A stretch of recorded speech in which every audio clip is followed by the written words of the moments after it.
আসসালামু আলাইকুম প্রিয় ভাই ও বোনেরা। আজ আমরা এমন একটি বিষয় নিয়ে কথা বলবো যা শুধু ইসলামের নয়, পুরো মানবজাতির বেঁচে থাকার লড়াই। একটা যুদ্ধ যেটা আমাদের বাইরের কারোর সাথে নয়, বরং নিজের সাথে, আমার ভিতরে, আপনার ভিতরে। আমাদের সবার ভিতরে যে শত্রু বাস করে তার নাম নফস। এই নফস এমন এক প্রবৃত্তি যেটা মানুষকে ধীরে ধীরে আল্লাহ থেকে সরিয়ে দেয়।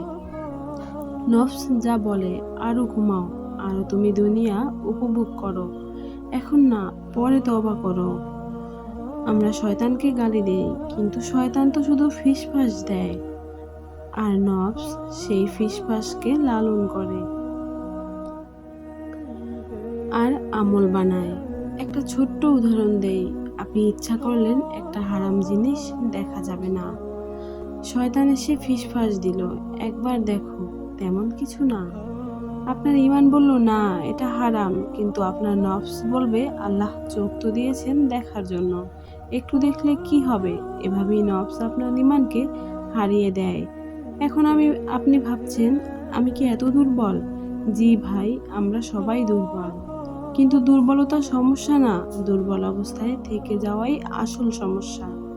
আল্লাহ কোরআনে বলেন যে তার রবের সামনে দাঁড়ানোকে ভয় করে আর নফসকে প্রবৃত্তির দিক থেকে বাধা দেয়, তার আবাস জান্নাত। ভাই ও বোনেরা, এই নফসকে জিততে দিলে সে আপনাকে দুনিয়ার দাস বানাবে। আপনি নামাজ পড়তে পারবেন না, আপনি হারাম থেকে ফিরতে পারবেন না, আপনার অন্তরে কখনো আল্লাহর ভয় তৈরিই হবে না। তাই এটা শুধু পবিত্রতা বা তাকওয়ার বিষয় নয়, এটা বেঁচে থাকার বিষয়। আল্লাহ কিয়ামতের দিন এক একজনকে একা একা রাখবেন, কেউ পাশে থাকবে না, বাবা মা স্ত্রী সন্তান কেউ না। তখন আপনি দাঁড়িয়ে থাকবেন শুধুই একা। আপনার সাথে থাকবে দুটো সঙ্গী, একটা আপনার আমলনামা আর একটা আপনার নফস। আপনার আমল যদি হয় হালকা আর নফস যদি হয় দুনিয়ার প্রেমে ডুবে থাকা মাতাল, তাহলে কি উত্তর দিবেন আপনি আল্লাহকে? এখন প্রশ্ন হলো, কিভাবে হারাবো এই নফসকে? উত্তর, প্রথমত নামাজকে শক্তভাবে আঁকড়ে ধরে রাখতে হবে। নফস নামাজে যেতে দেয় না, তাই নামাজকে নিজের অস্ত্র বানাও। দ্বিতীয়ত, রোজা রাখো নিয়মিত।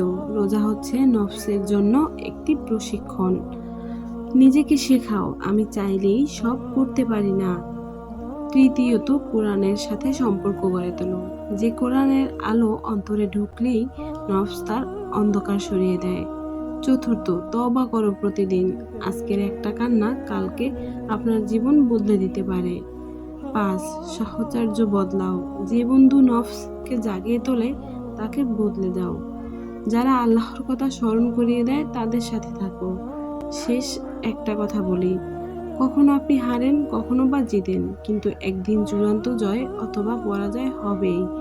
সেই দিনটি হবে মৃত্যুর দিন। আল্লাহর কাছে দুহাত তুলে বলুন, হে আল্লাহ, আমি দুর্বল, আমার নফস আমাকে বহুবার ফেলে দিয়েছে, তুমি আমাকে সেই বান্দা বানাও যে নফসকে জয় করে তোমার কাছে ফিরে আসতে পারে।